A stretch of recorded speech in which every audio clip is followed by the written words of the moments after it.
क्या अगले 4 दिनों तक बैंक बंद रहने वाले हैं? सोशल मीडिया पर एक वायरल हो रहा है मैसेज जिसमें कुछ इसी तरीके का दावा किया जा रहा है। क्या है इसकी हकीकत, देखिए रिपोर्ट। आपको बैंक से लेन देन का काम करना है तो जल्द से जल्द उसे निपटा लें, क्योंकि अगले 4 दिनों तक बैंकों में ताला लटका रहेगा। सोशल मीडिया पर वायरल एक मैसेज में ऐसा ही दावा किया जा रहा है। वायरल मैसेज के मुताबिक 12 अगस्त को सेकंड सैटरडे की वजह से बैंक बंद रहेंगे। इसके बाद 13 अगस्त को रविवार होगा और 14 अगस्त सोमवार को श्री कृष्ण जन्माष्टमी की वजह से बैंकों में छुट्टी होगी। वहीं 15 अगस्त को इंडिपेंडेंस डे की वजह से बैंकों में छुट्टी रहेगी। वायरल मैसेज में यह भी दावा किया जा रहा है कि 25 अगस्त से 27 अगस्त तक बैंकों में लगातार 3 दिन छुट्टी होगी। क्या अगले 22 दिनों में 7 दिन बैंक बंद रहेंगे? क्या इतनी लंबी छुट्टी होने वाली है बैंकों में? इस तरह के मीडिया खबरें और वायरल मैसेज लगातार वायरल होते जा रहे हैं और लोगों को परेशानी का सामना करना पड़ रहा है कि आने वाले समय में अगर 7 दिन तक बैंक बंद रहे तो कामकाज कैसा होगा। इस खबर की करेंगे पड़ताल और जानने की कोशिश करेंगे जो इसमें डिस्क्रिप्शंस दिए गए हैं छुट्टी को लेकर के वो सही है या गलत। बैंकों के लगातार बंद होने की वजह से आम लोगों को परेशानियों का सामना करना पड़ सकता है। वहीं कुछ मीडिया रिपोर्ट्स में यह भी दावा किया जा रहा है कि बैंकों के बंद रहने की वजह से एटीएम भी खाली हो सकते हैं। इस दौरान एटीएम भी पूरी तरह साथ नहीं देंगे, क्योंकि इनमें करेंसी डालने का काम भी मुमकिन नहीं होगा। वायरल हो रहा मैसेज आम आदमी से जुड़ा है, लिहाजा इसकी पड़ताल जरूरी थी। हमने वायरल मैसेज की हकीकत जानने के लिए जानकारों से संपर्क किया। 12 तारीख को क्योंकि सेकंड सैटरडे है तो बैंक्स में वैसे ही सेकंड सैटरडे ऑफ होता है। नेक्स्ट संडे है लेकिन मंडे की छुट्टी नहीं है 14 तारीख की, तो उसके बाद फिर 15 अगस्त की है, तो बीच में मंडे बैंक्स ओपन रहेंगे। और उसके बाद भी जो है वो लगातार वो बैंक के जो ऑफ होते हैं रेगुलर ऑफ वही है, उसके साथ अगर हॉलीडे आ गया। बैंकिंग एक्सपर्ट ने साफ कर दिया कि 14 अगस्त को श्री कृष्ण जन्माष्टमी के मौके पर बैंकों के बंद रहने का दावा गलत है। पड़ताल जैसे जैसे आगे बढ़ रही थी, वायरल मैसेज में किए जा रहे दावे को लेकर सच सामने आने लगा था। अब हमने वायरल मैसेज में किए जा रहे इस दावे पर फोकस किया कि क्या 25 अगस्त से 27 अगस्त तक बैंक बंद रहेंगे। गणेश चतुर्थी की छुट्टी जो है वो स्टेट वाइज होती है, वो हर एक पूरा ऑल ओवर इंडिया वो नहीं होती है और रेस्ट्रिक्टेड हॉलीडे स्टेट गवर्नमेंट उसको डिक्लेयर करते हैं। नॉर्थ में प्रॉब्ली वो छुट्टी नहीं होती। पड़ताल में सामने आया कि 14 अगस्त को बैंकों के बंद होने की बात गलत है। वहीं 25 अगस्त को गणेश चतुर्थी के मौके पर भी पूरे देश में बैंक बंद नहीं रहेंगे। गणेश चतुर्थी पर कुछ राज्यों में ही सार्वजनिक छुट्टियां होती है।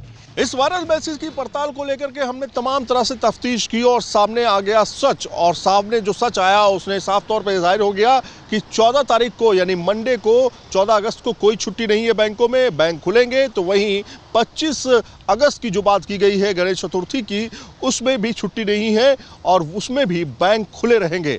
यानी आपको घबराने की जरूरत नहीं है, 7 दिन नहीं बल्कि सिर्फ 5 दिन बैंक बंद रहेंगे। सैयद आमिर के साथ टीम न्यूज़ नेशन। चलिए, तो क्या महिलाओं की चोटी काटने वाले गैंग को दिल्ली पुलिस ने गिरफ्तार कर लिया है? क्या पिछले 2 महीने से चोटी काटने की घटनाओं को पुलिस ने क्रैक कर लिया है? क्या है वायरल हो रहे मैसेज की हकीकत? न्यूज़ नेशन ने पड़ताल की।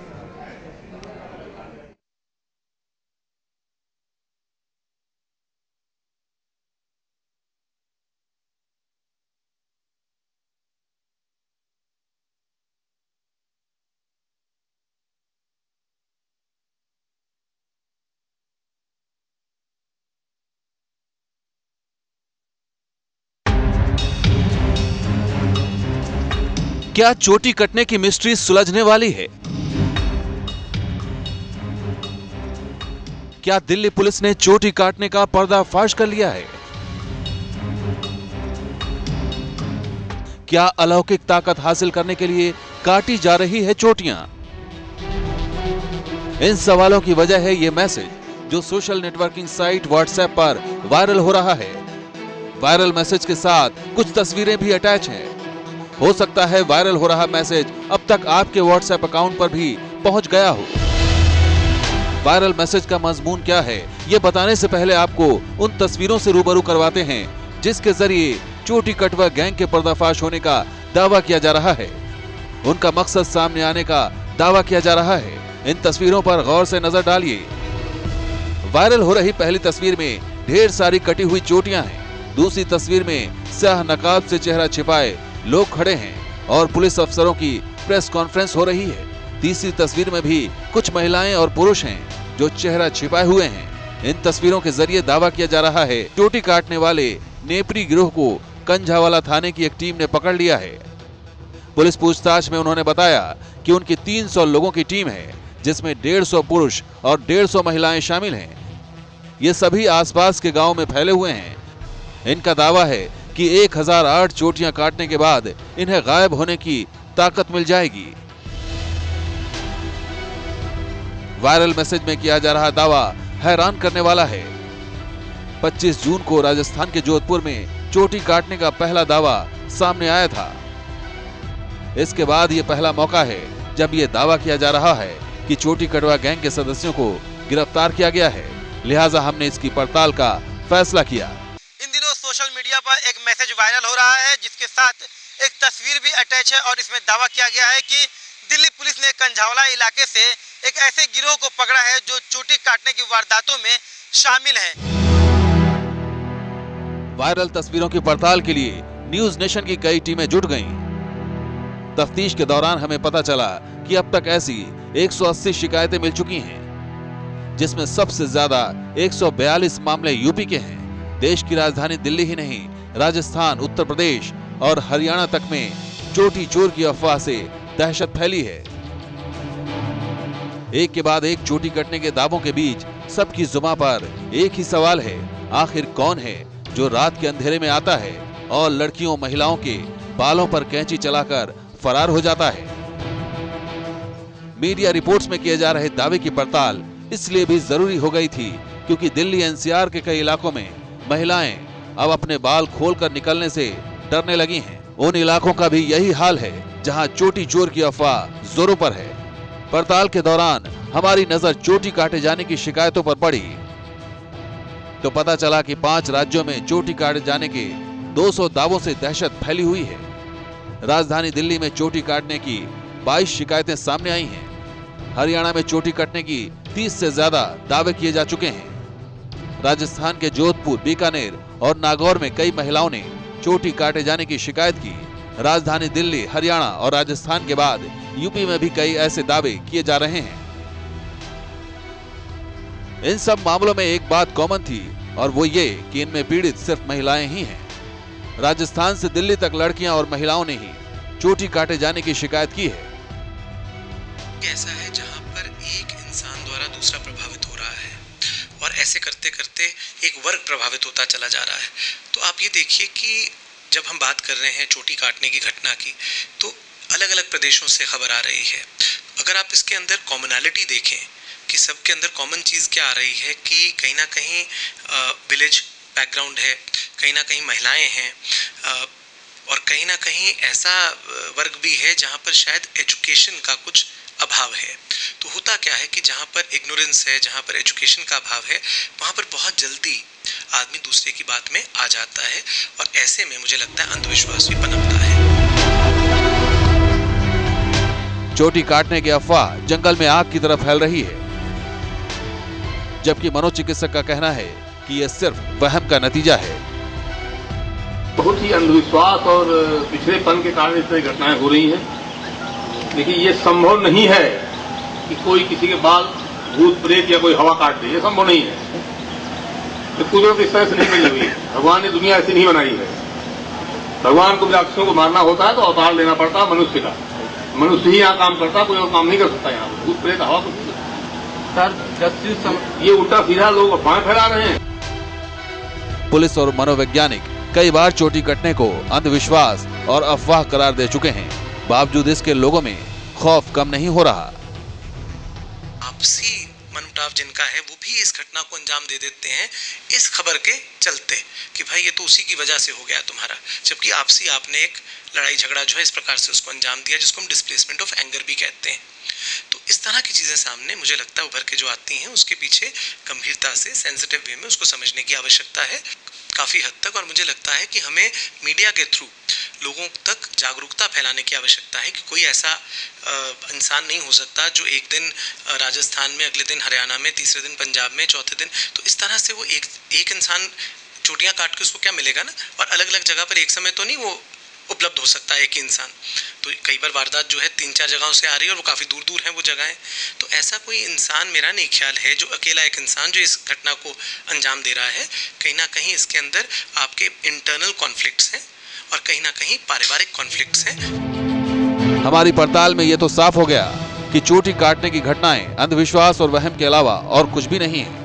लेकिन अब तक वायरल हो रही तस्वीर और दावे पर कुछ मुकम्मल जानकारी हासिल नहीं हो सकी थी।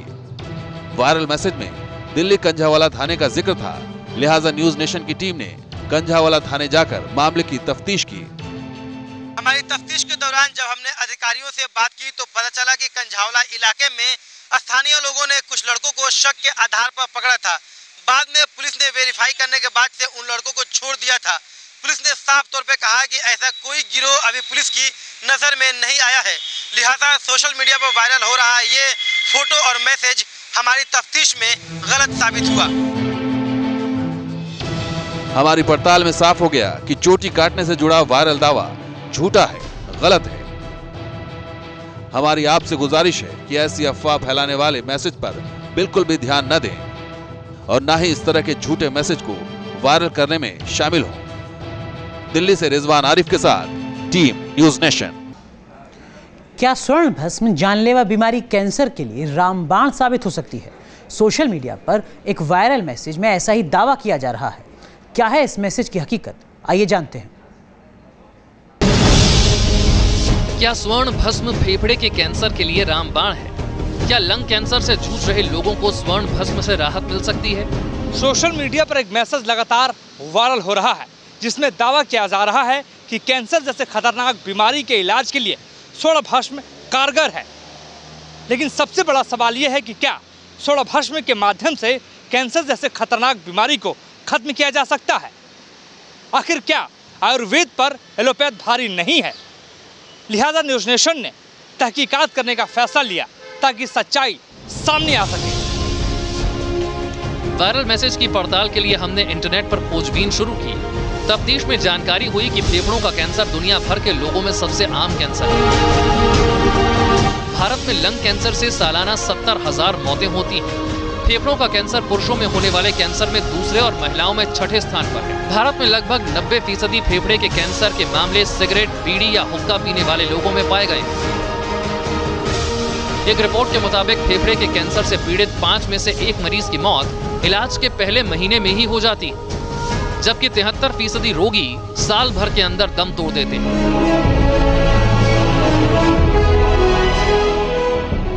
तो कैंसर की इतनी खतरनाक बीमारी में आखिर स्वर्ण भस्म कैसे कारगर साबित हो सकती है? दरअसल आयुर्वेद में स्वर्ण भस्म का इस्तेमाल लंबे वक्त से होता आया है। शारीरिक और मानसिक शक्ति में इजाफा करने वाली आयुर्वेदिक दवाओं से लेकर च्यवनप्राश तक में स्वर्ण भस्म का इस्तेमाल होता आया है। हमारी पड़ताल में सामने आया कि एडिनबर्ग यूनिवर्सिटी के कैंसर रिसर्च सेंटर में लंग कैंसर पर स्वर्ण भस्म के असर पर रिसर्च जारी है, जबकि अब तक एलोपैथी को ही कैंसर के इलाज के लिए सबसे मुफीद माना जाता रहा है। वायरल हो रहे मैसेज के बारे में पड़ताल के लिए हमने कैंसर एक्सपर्ट से संपर्क किया। हम लोग भी मानते हैं कि आयुर्वेद हेल्प करता है। हम भी ऑल्टरनेट मेडिसिन स्पेशली जैसे कैंसर्स वगैरह होते हैं तो हम लोग कहते हैं कि अगर उससे कोई हेल्प मिलती है तो आप बिल्कुल वो ट्राई करिए।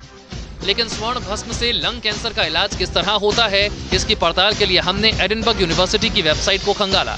तफ्तीश में सामने आया कि यूनिवर्सिटी के कैंसर रिसर्च सेंटर में एक टीम स्वर्ण भस्म से लेकर लंग कैंसर के इलाज पर काम कर रही है। यहाँ एक खास यंत्र के जरिए जिसमें गोल्ड पार्टिकल्स डाले गए हैं लंग कैंसर पर प्रयोग किए जा रहे हैं। हालांकि अभी तक कैंसर के मरीजों पर इसके असर के नतीजे आने बाकी हैं। दवाइयों की अगर बात कर लें तो कैंसर के लिए ज़्यादा कारगर होती हैं। देखिए स्टैंडर्ड तो वही है, अभी तक तो यही है कि जो कैंसर्स का ट्रीटमेंट है कुछ जो है सर्जरी से होता है, एडिशनल जो होती हैं मेडिसिन होती हैं, कई बार हम बिजली की सिकाई, रेडियोथेरेपी, इस तरह से कुछ एक ऑल्टरनेट मेथड्स मतलब चीज़ें हैं जो हम लोग यूज़ करते हैं कैंसर में। बट समटाइम्स कई बार ऐसे होता है कि आफ्टर ऑल हमारी भी एक साइंस की एक लिमिट होती है, उसके बियॉन्ड हम नहीं कर पाते। मेरे हिसाब से ये कहना थोड़ा सा अभी प्रीमेच्योर होगा। इस तरह से अगर ओपिनियन ले तो ठीक नहीं है कि टोटली उस पर डिपेंडेंट रहे, ऐसा मेरे हिसाब से नहीं होना चाहिए। आई थिंक सब कुछ हैंड इन हैंड चले तो ज़्यादा ठीक है। जानकारों का यही कहना है कि कैंसर के मरीजों के इलाज के लिए कई तरह के ट्रायल चल रहे हैं। जब तक किसी खास दवा के नतीजों को लेकर रिसर्चर पुख्ता दावा नहीं कर देते, तब तक कुछ कह पाना मुश्किल है। जानकारों का मानना है कि कैंसर जैसे खतरनाक बीमारी के लिए एलोपैथ और आयुर्वेद का अलग अलग स्थान है। एलोपैथ के माध्यम से कैंसर को जल्दी ठीक किया जा सकता है, बल्कि आयुर्वेद के माध्यम से कैंसर एलोपैथ का सहायक की भूमिका में होता है। वीडियो जर्नलिस्ट नवीन चौहान के साथ मोहित राज दुबे, न्यूज़ 7 दिल्ली।